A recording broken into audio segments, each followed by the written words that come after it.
G'day and welcome back to Reality Check. And as we promised you, we're bringing you the full-length interviews with all of the interviewees in our special investigation into UAP crash retrievals. And one of the three men who strongly backed the credibility of our primary interviewee, Jake Barber, in the story was Fred Baker. And Fred Baker is a highly experienced former Tier 1 operator who showed great courage to step up to back the credibility of our primary interviewee, Jake Barber. Fred is a legend in the US Air Force combat control and special operations community.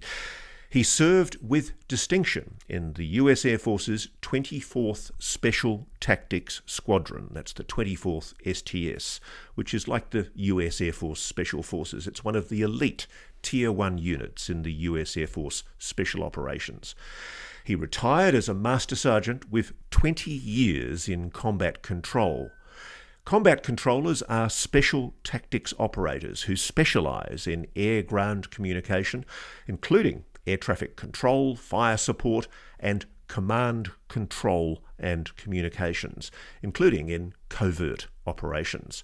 It's a measure of how desperate some in the intelligence community are that in the wake of our UAP crash retrieval investigation, they actually tried to denigrate a veteran of the calibre of Fred Baker. This is a man who served his country with distinction. He has multiple Bronze Stars. In fact, he's earned the Bronze Star with valour. He has 4 of them, 4 oak leaf clusters. That's a big deal.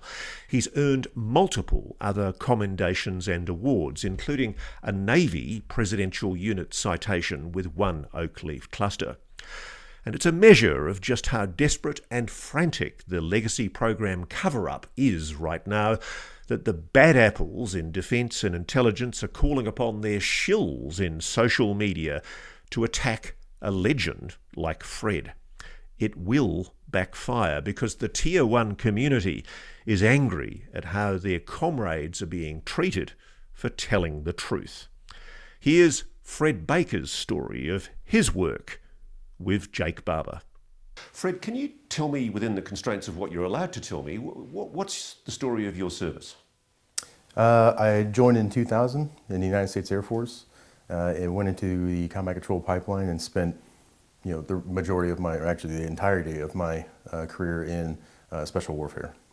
And you're a fairly well-known character in the social media community. You're a very prominent commentator on special operations. And you refer often to the unit, which I take to mean Delta Force. Are you able to talk about the fact that you were a Delta Force operator? I was not. I was strictly in the Air Force, although where I was, we worked quite often with the Army and the Navy as well. Right, okay. And I think I know the name of the unit, the US Air Force unit you're talking about, but essentially it was a top special operations unit in the US Air Force. Correct, yes. I understand also your family has quite an illustrious history in the US military. Can you tell me a bit about that? Yeah, quite a bit. Fighters and farmers. Since the Revolutionary War. First, Christopher Baker came over, was an indentured servant, was forced into the British Army, did not like him, deserted, and went to the American side and fought for the Americans under George Washington. And then ever since, we have fought in every major conflict with the United States. So you're obviously very proud of your service? Yeah, absolutely. Right. I really like this country, so I appreciate that my lineage fought for it. You've obviously left the military. When did you leave the military? In 2001? I'm sorry, in 2021. 2021. Correct, yeah. And since then, you've been working largely with Jake? There was a stint there where I was trying to go back into the normal world and took a normal job, and it just didn't work out. I didn't like that atmosphere coming from where I was, and it just so happened that when I was realizing this, that a phone call happened, and that's when I took a risk, took a leap of faith, and met Jake. So Jake recruits people like yourself from the elite of special operations for the work that he's been doing. Were you surprised at the work that you were being asked to do when you started working with him? That's interesting. I would say, yeah, surprised, but at the same time, you kind of knew that this kind of stuff was going on. Like, we try to rationalize it. There's no way. Not within our country. There's no way. But then you hear stories, especially in 2021, there was a lot of stuff coming out then. And I was like, that would be pretty cool if it did, though. You know, that'd make a good movie. And then it actually is. And it was super interesting. Was there an aha moment for you when you went, oh my God, this is real? I don't know. I think I'm still in that aha. I'm in the H part of the aha portion of it. And hopefully it'll get rounded out and we'll have a good answer. But what do you say to people watching this, Fred, who are very skeptical and who might be thinking, there's no way you can keep a secret like this. Secrets leak, politicians blab, everything leaks in the end. But this has been kept very well, this secret, hasn't it? It has. I ask how many secrets individual people have that nobody knows about. It's very interesting what you can do in the realm of, you know, national security and patriotism and how far people will go to protect that and to protect this institution, knowing that they're doing the right thing. So when he contacted you and asked you to come and work with him and his team, was it a shock what you were being asked to do? It was, but it was a shock, but also because it was what I was asking for. Leaving the special operations community like that feels like you're kind of dumping a gift off. You spent a large amount of your time being trained to do this certain level of things, and then all of a sudden it's no longer needed. I feel like there's still work out there to be done that need people like us. And that gift, I wouldn't say is getting wasted, but it's just not, it's getting shelved. So I was very happy that it happened. Surprised, yes, but it felt like all the childhood dreams were coming together.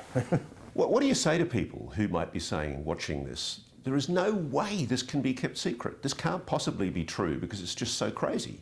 UFOs, retrieved craft, it sounds insane. Maybe it sounds insane. I've never had that moment. Very open and very aware that I don't know everything. I think it's safe to say that we don't know everything. Humans are really good at one thing, and that's debunking ourselves. We think we have something solved, and then years later, we figure out that was not correct. That was completely wrong. Had you ever seen anything anomalous during your time in the military? Yes, I have. Just one that I can remember. Not associated with anything, but being in Afghanistan, you know, it's super dark out there. Guys talked about being able to see satellites. Like, oh, cool. And just one night coming off security, I looked up and I saw, oh, it's a satellite. It was not flashing, it was steady movement. I was like, cool, I've never seen a satellite in my life. And then it just stopped. And then it did a half circle, and then it just shot off. And I had no idea what I just saw, and I didn't tell anybody until a couple days later, where the guy that relieved me was on his night vision, and we were sitting at the campfire, and he started talking about this thing that he saw, and I said, I saw the same thing. So very happy that I wasn't losing my mind, and he saw the same thing. But that was my first and probably my prominent experience when I was in. I saw some other things that I don't really believe were alien, if you will. One of the things that I think a lot of people will have trouble believing about Jake Barber's claims isn't the fact of a retrieval program, but the concept of people being able to psychically, psionically engage with technology. Have you seen that kind of psionic engagement with craft? I believe that I have, yes. What have you seen? So we did conduct an operation that we're using those assets, human assets, conducting experiments to see if what they were claiming was true.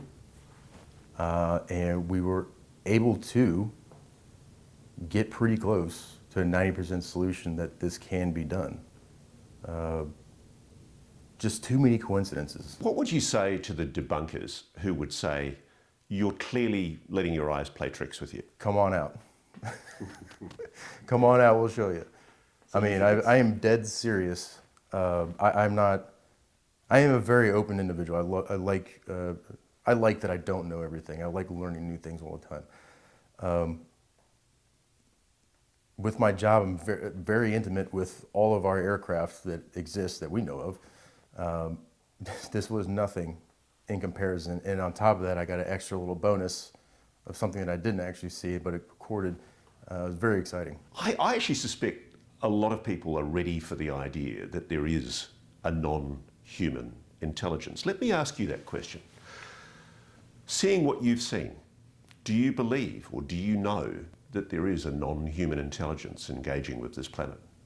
Well, I don't know for sure.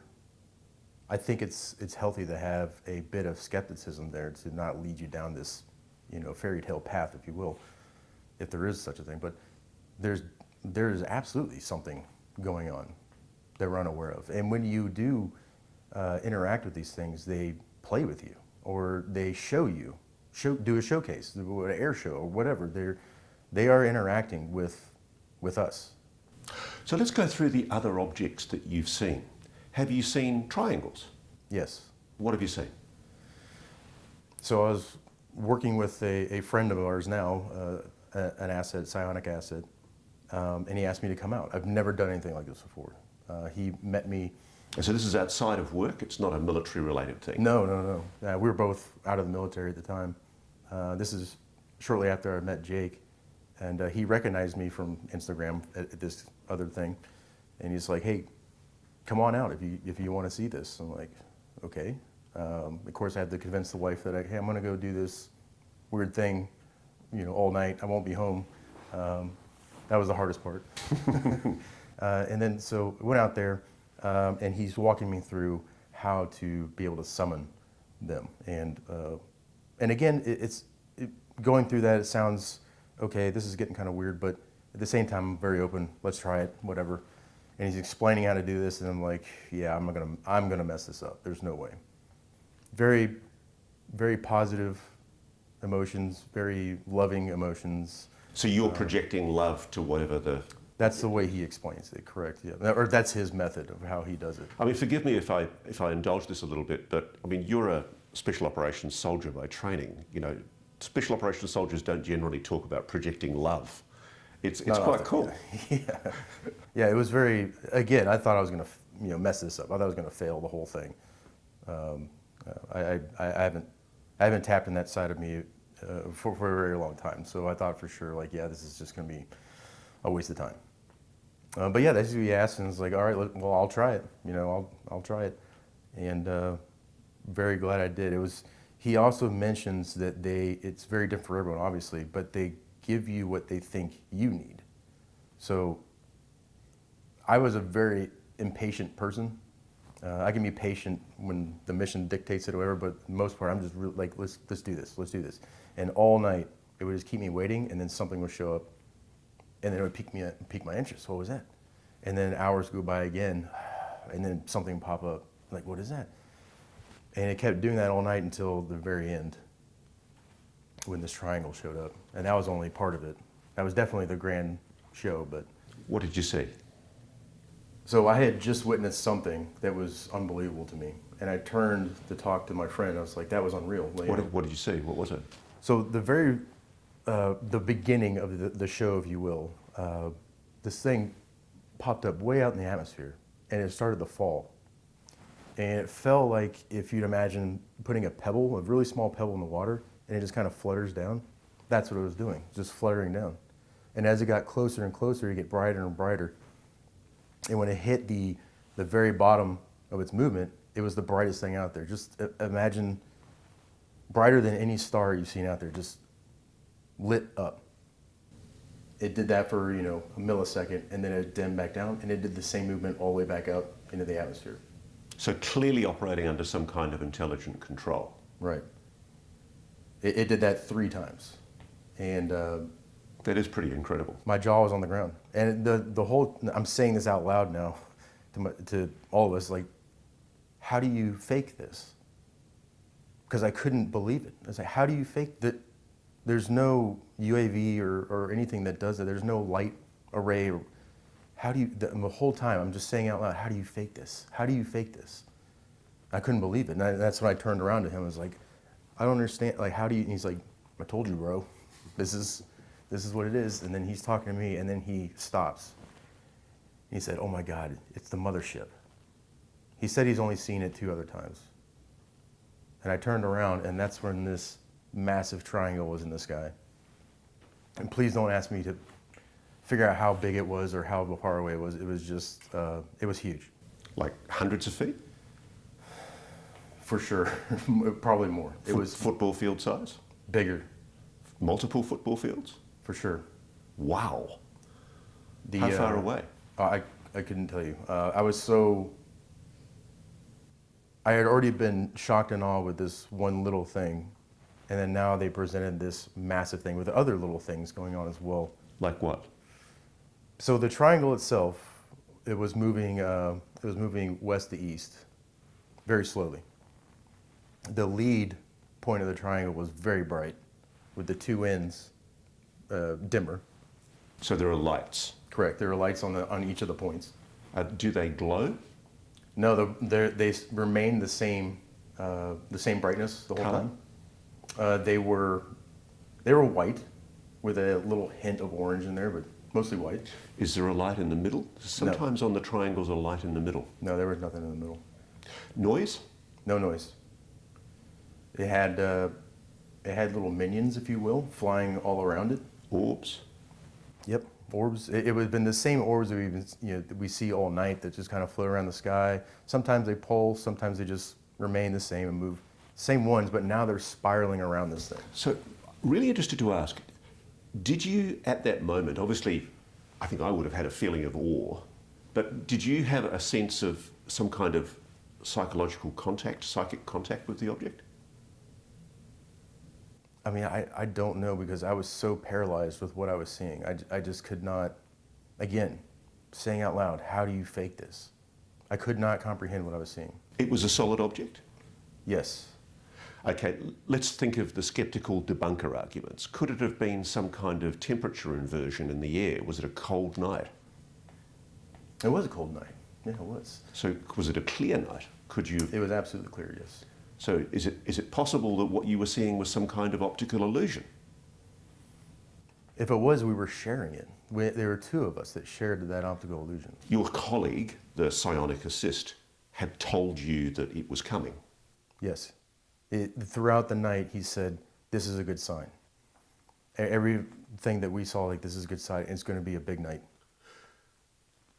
So, as we know, and as Jake has disclosed, this is what has been happening secretly in various secure installations around the United States for apparently quite a long time.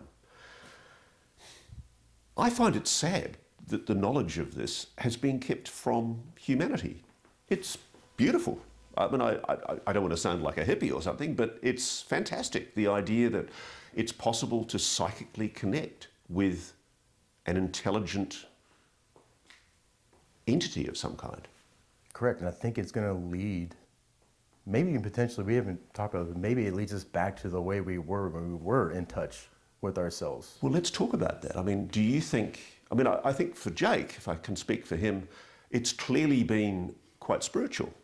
It's been a transformation of awareness. Has it been the same for you? Yes, there have been a lot of moments like that where I've been on my hands and knees begging for help, and then it happens. It shows itself, and it's just confirmation. It's telling you, I'm not going to give you the answer, but we're here. Or maybe it's telling me that you can do it. You can get it. What would you say? I mean, one of the criticisms that's been made is that there are people in various arms of the military who believe that this is demonic, that it's evil. I really don't know, but I've had that conversation with a friend who is spiritual, religious.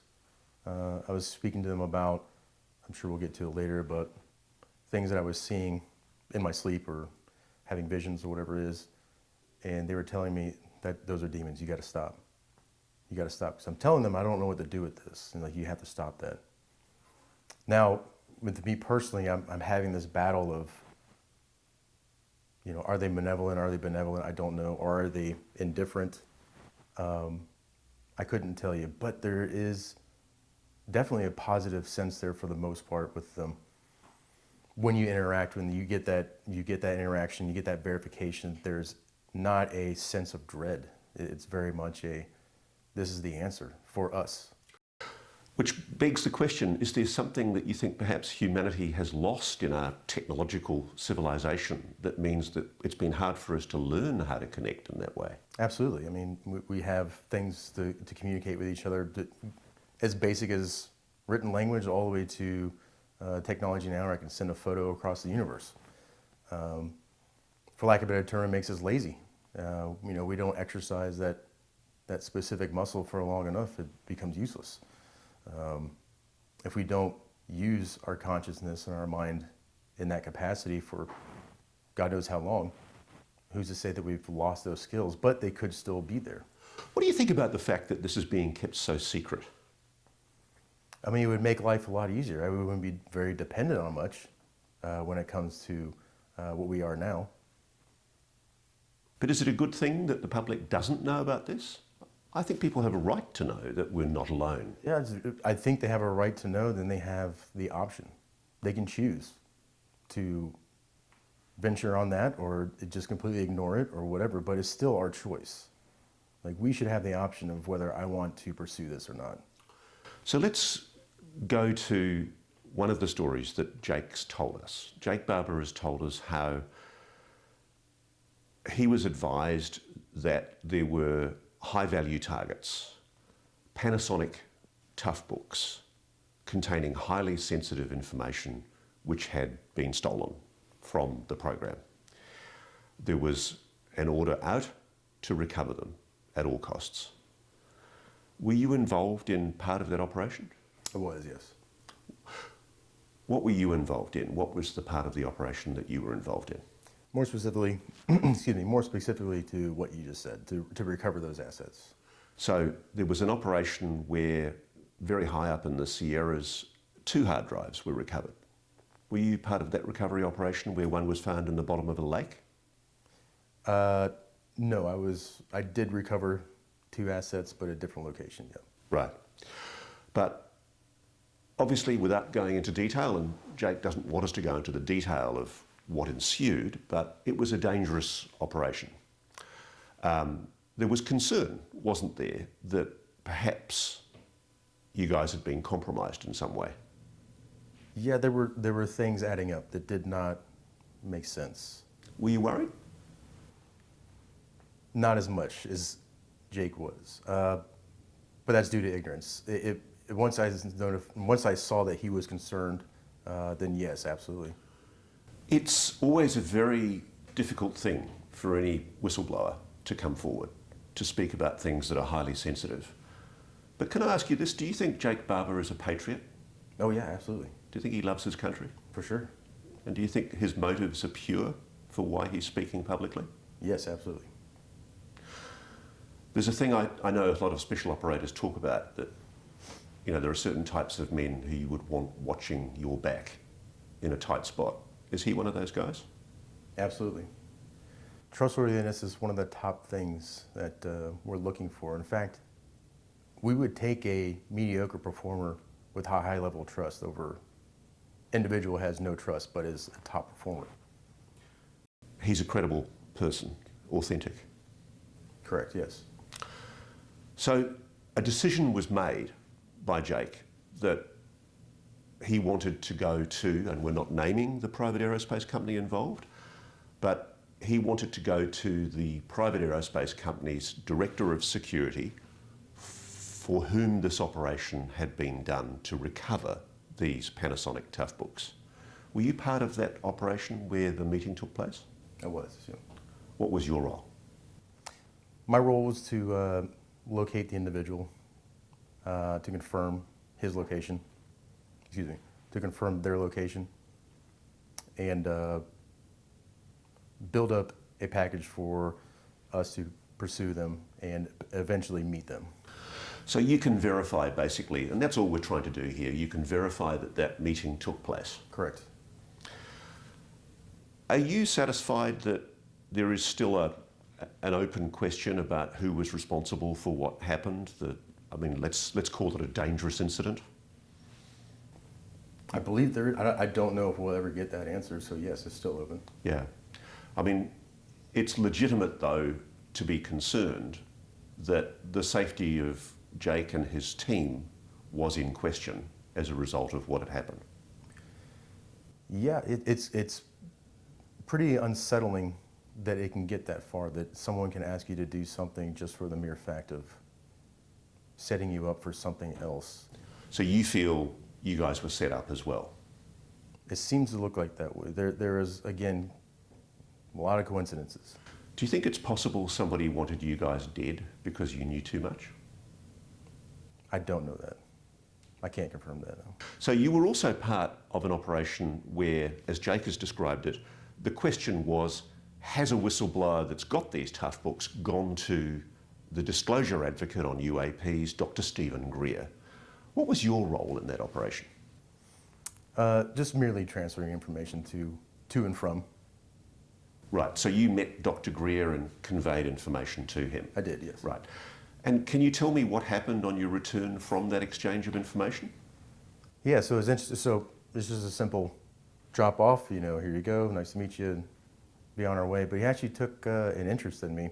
I don't know if it was me specifically, but potentially Jake and our group, and he just wanted to pry a little bit. But he asked me some questions, and we had a little bit of a conversation, and went our separate ways. And I drove straight home. There was about a 6-hour drive or so.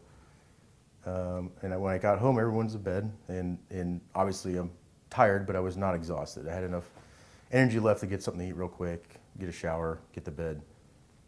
And as soon as I laid down, and closed my eyes, I was in something. It was very interesting because I was still very aware of my surroundings. I could hear the fan going. My wife's sound machine was going. I knew that I was in this moment. I was not asleep off in dreamland. And I was immediately, as soon as I closed my eyes, I was in this thing. And it very much looked, it was black and white. It looked like if you were running 100 miles an hour through the woods, just black and white branches going all over the place. And I could feel that I was there, and I was very excited, but somewhat confused. And then all of a sudden, this white circle showed, and it just started opening, very bright white. And it felt like I was pushing through something. And I was getting really excited. And then when I came through, I saw this little boy that was in like 1920s, 1930s garb, the coat, all wool coat with the vest and tie. He had the wool shorts. He had the ankle high boots on. He had that floppy cap on. I was like, oh, this is cool. This is really awesome. And he's looking right at me. And I actually focus on his face, and he's terrified. Of you? Which terrified me. And I could see the background. It's a dirt road with the street corner. It looked like a T intersection. So this isn't a dream? No, I was there. It's real? I was absolutely terrified. Have you ever heard of the term remote viewing? I have, yes. Have you remote viewed? Not that I know of. I'd like to have an answer on that thing, but no, I haven't officially tried, no. So it raises the question, what was it about your meeting with Dr. Stephen Greer that prompted that experience? Was there a correlation, a causation, do you think? I didn't correlate any of that. I just had this thing happen to me. And then the next morning I'm trying to reason with it, and I just brought it up to Jake, texted him about it, and said, would these two come together at some point? Like they're two separate incidences, but I feel like there's something going on there. Now I understand you're part of the Skywatcher team that's going to try to provide the service that's being done secretly in the military in private enterprise. Correct, yeah. Are you excited about that? Always. It's always exciting. It's always something different, but yes. From what you've seen, will it work? Seems so. We had some pretty good luck, if you will, so far. But interesting enough, it seems that a lot of these things that people are talking about is true. The implications of what you're saying, though, Fred, are absolutely mind-blowing. Good. Let's do it. Let's rattle this thing up. Get us out of this, day-to-day mundane stuff, and let's get to the next level. And you think that's what we can do by doing this? Seems like we can. Do you know, it's funny, there have apparently been some people who've done the wrong thing, some bad apples along the way in the course of keeping this incredible secret that we're not alone. But the thing I find is perhaps the biggest secret is the most exciting one, that it's possible for all humans potentially to do this, that we can all learn how to do this. And it's fascinating to see how touched you are and Jake is by what is obviously quite a spiritual experience. It's very exciting. It's something that will change us for sure for the inevitable future, and probably in the right direction to get us away from starvation and war and need for this and need for that, but we're getting back on alignment to what our true purpose is. I mean, tell me if I'm taking this too far, but I mean, you're a warrior. You're a trained warrior. You're an absolutely elite soldier at the top of the American military in your time. There's a message here, and it's fascinating because to hear a warrior talking about love being the way that you communicate with these objects is just mind-blowing. It took me a long time to realize it, but we shouldn't be fighting wars for the fact that we hate a specific group of people, even if they're evil. It should be out of respect and love of what's behind us. So, having experienced both as a kid, basically, knowing that I hated these evil individuals and we needed to kill them, that didn't set me on the right path. And it took me too long to realize I shouldn't be doing this out of hate. I should be doing this out of the fact that I love these people, these innocent folks. And yes, evil shows its ugly head, but we can take care of that and continue back on our true purposes. You got kids? I do. What's your hope, knowing what you know now about this phenomenon? What's the hope that you have for your kids? This is probably one of my top purposes is for them. I want to give them a better life. What parent doesn't want the better life for our kids? And right now all I'm seeing is the same. I'm going to give them the same life that I had. Potentially going to war, having to pay rent, whatever it is, it's the same thing. So you told me that your family has a very proud history, right back to the Revolutionary War, in fighting as warriors for America. Is it your dream that your child might be able to do this engagement with the phenomenon in a loving and peaceful way and maybe break that mold? Absolutely. I don't want my kids to end up where I've landed. And now I'm fighting another battle to get back to, my humanity. Why have that? Why is that a necessary thing? Let's just give them the humanity that they should always have. Final question. I'm sure there are still people watching this going, these guys have all gone crazy. He may be an elite soldier, but clearly he's nuts. This can't possibly be real. What do you say to those people?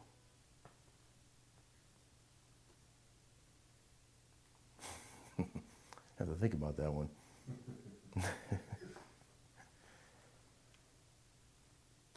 I don't think it's very far-fetched to, it's the movies that we all love to watch and the books we all love to read is that happy ending.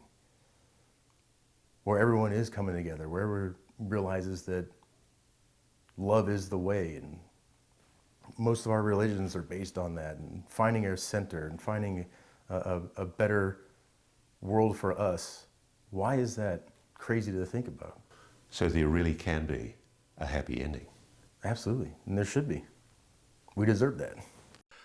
Thanks for watching. Go to joinnn.com to find NewsNation on your television provider.